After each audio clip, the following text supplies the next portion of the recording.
नमस्कार। ज्योतिष, कुंडली इत्यादि संबंधित किसी भी परामर्श के लिए दिए गए नंबर पर कॉल करें। धन्यवाद। नमस्कार दर्शकों, हम बात करेंगे त्रिदेवों की। इसके ऊपर हर किसी का अपना अपना मत है, हर किसी के अपने अपने विचार हैं। किन में कौन बड़ा है, सबसे बड़ा किसको कहा जाए, महान किसको कहा जाए, इसी बात को लेकर के कलयुग के प्रारंभ में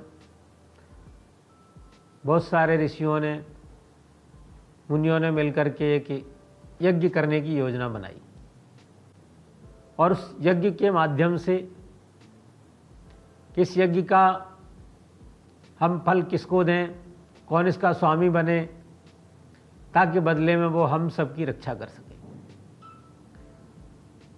तो सारे ऋषि मुनियों ने फैसला किया कि त्रिदेवों में से किसी एक को, ब्रह्मा, विष्णु और महेश, इन तीनों की परीक्षा ली जाए कि इनमें कौन हम लोगों की रक्षा कर सकता, रक्षा करने में समर्थ है। उसको हम इस यज्ञ का फल देंगे और बदले में हम सब प्राणियों की रक्षा का उनसे वचन लेंगे। तो ऋषियों में भृगु ऋषि को कहा गया कि आप जो है सबकी परीक्षा लेके आओ कि तीनों देवों में कौन श्रेष्ठ है, कौन महान है, कौन बड़ा है, ताकि हम जो यज्ञ कर रहे हैं उस यज्ञ का सारा फल उनको दें और उसके बदले में संसारी जीवों की रक्षा और सुरक्षा का जिम्मा हम भगवान पे छोड़ दें। तो जब भृगु ऋषि परीक्षा करने के लिए गए तो ब्रह्मा जी को देखा, ब्रह्माणी के साथ हैं, उन्हें संसार से कोई मतलब नहीं, संसार के जीवों से कुछ लेना देना नहीं, वो अपनी दुनिया में मस्त हैं। उनको कुछ उल्टा सीधा कह करके वापस आ गए। भगवान शिव के पास गए, उनको भी माता पार्वती के साथ देख करके, किसको भी संसार से कोई लेना देना नहीं, ये भी अपने परिवार तक सीमित है, तो उनको भी उल्टा सीधा कह करके भृगु ऋषि वापस आ गए। अंत में क्षीर सागर में पहुंचते हैं और वहां देखते हैं कि लक्ष्मी नारायण के चरण कमलों को दबा रही हैं। नारायण शेष की सैया पे लेटे हुए हैं, आंखें बंद किए हुए। भृगु ऋषि को गुस्सा आया कि सारे संसार का पालनहार कहलाता है ये, और ये आंख बंद करके आराम से लेटा है, लक्ष्मी जी चरण दबा रही हैं इसके। गुस्से में आकर के उनके वक्ष स्थल पे पैर मारा। जैसे उनके वक्ष स्थल पे पैर मारा,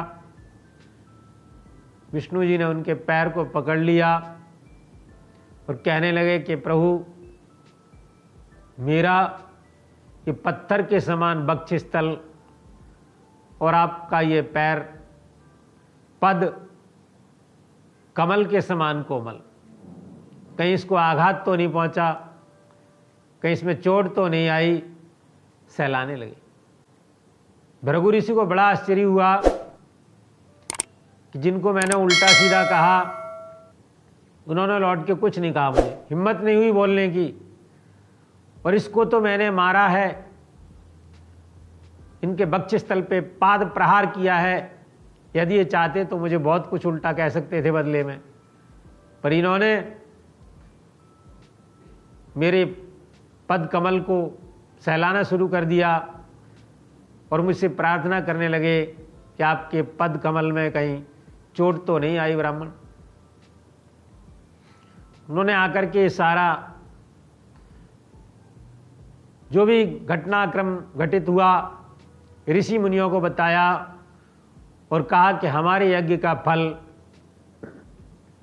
हम भगवान विष्णु को समर्पित करेंगे तो वो हमारी रक्षा करने में समर्थ हैं, क्योंकि सबसे बड़ा वही है जो अपने क्रोध को या अपने गुस्से को पी लेता है।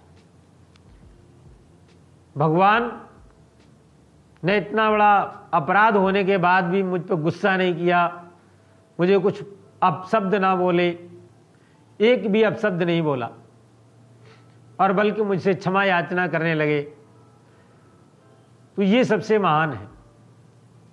तो हम इन्हीं को ऐसा करते हैं कि अपने यज्ञ का स्वामी बना लेते हैं और यज्ञ का फल जो है इन्हीं को दे देते हैं, और इनसे बदले में वचन ले लेते हैं कि कलयुगी जीवों में, जो कलयुग के जीव हैं, उन जीवों का कल्याण करने की, उनकी सुरक्षा करने की जिम्मेवारी आज के बाद हम आपको सौंपते हैं।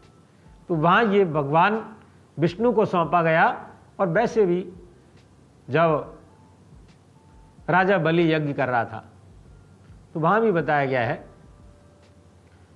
शुक्राचार्य ने जब मना किया, 3 पग भूमि मांगने आया है ये 52 बटुक ब्राह्मण, इसको मत दे, क्योंकि बटुक नहीं है, ये साधारण ब्राह्मण नहीं है, ये विष्णु है। तो बलि ने कहा कि प्रभु गुरुदेव, आप जो यज्ञ करा रहे हैं, इस यज्ञ से भी मुझको क्या मिलेगा? यज्ञ को करने के बाद मुझको क्या मिलेगा? तो शुक्राचार्य ने कहा कि यज्ञो वह विष्णु, यज्ञ का फल है वह विष्णु भगवान की प्राप्ति। तो उसने कहा कि जब बिना यज्ञ करे विष्णु मिल रहा है तो मैं क्यों ना लूं? यज्ञ करने के बाद भी विष्णु भगवान ही मिलने हैं, तो बिना यज्ञ करे भी ये मिल रहे हैं, तो मैं ऐसे अवसर को कैसे छोड़ दूं? और जो तीनों लोगों को देने वाला है, स्वामी है, यदि वो आज कुछ मांगने आया है तो ये जो कुछ है वो सब उसी का दिया हुआ है, तो मैं उसको कैसे मना कर दूं? तो ये सोच करके वहां भी यज्ञो वै विष्णु, सारे ऋषि मुनियों ने कहा कि यज्ञ का जो फल है हम भगवान विष्णु को देते हैं, और उसके बदले में अपनी सुरक्षा, जो कलयुग के जीव हैं उनकी सुरक्षा की, रक्षा की, पोषण की, संवर्धन की जिम्मेवारी भगवान विष्णु को सौंपते हैं। तो वहां से ये ऋषि मुनियों ने अपने जो यज्ञ का क्रम था, उस यज्ञ को करने के बाद, जो कि 100 वर्षों में समाप्त होने वाला था, वो यज्ञ करने के बाद भगवान विष्णु को उसका फल दिया और कहा कि आज के बाद जो कलयुगी जितने जीव हैं, क्योंकि कलयुग में चारों तरफ मार काट, छीना झपटी, हेरा फेरी, झूठ फरेब, ये सब रहेगा, पर ऐसे में भी उन लोगों की सुरक्षा, उनका संवर्धन, उनका पोषण कौन करेगा फिर? तो भगवान विष्णु को इसकी जिम्मेवारी दी गई, जिसमें ये पहचान की गई कि आखिर तीनों देवों में इसको उठाने के ये जो कार्य है, इसको करने में कौन सक्षम है? तो भगवान विष्णु को इसमें सक्षम पाया गया। भृगु ऋषि के द्वारा परीक्षा ली गई और उसमें वो ब्रह्मा और शिव जी को फेल कर दिया उन्होंने, और भगवान विष्णु को पास किया, क्योंकि जो हमारे पाद प्रहार, जो पाद का पैर मारने का जो, या पैर से मारने का जो बदले में, जो पैर से मारता है उसको बदले में कहता है कि आपको चोट तो नहीं आई, पाद प्रहार सह के भी जो उसको सहलाने लगे उनके पैर को, तो सहन शक्ति बड़ी चीज है। या सहन शक्ति रखने वाला जो देव है वो भगवान विष्णु को माना गया, और उस समय से ये मानना पड़ा सभी को कि भगवान विष्णु सभी देवों में बड़े हैं। अगर आप हमारे सभी प्रोग्राम को देखना चाहते हैं तो सब्सक्राइब कीजिए हमारे प्रोग्राम को, लाइक कीजिए, शेयर कीजिए, और स्क्रीन पे चल रहे हमारे नंबरों को, इन नंबरों पे फ़ोन कीजिए, इन नंबरों को नोट कर लीजिए, ताकि अगली आने वाली वीडियो, चाहे वो धर्म से संबंध रखती हो, चाहे ज्योतिष से संबंध रखती हो, या देश विदेश की कोई जानकारी वाली वीडियो होगी, वो आप तक स्वतः ही पहुंचती रहेगी। नमस्कार जी। नमस्कार। ज्योतिष, कुंडली इत्यादि संबंधित किसी भी परामर्श के लिए दिए गए नंबर पर कॉल करें। धन्यवाद।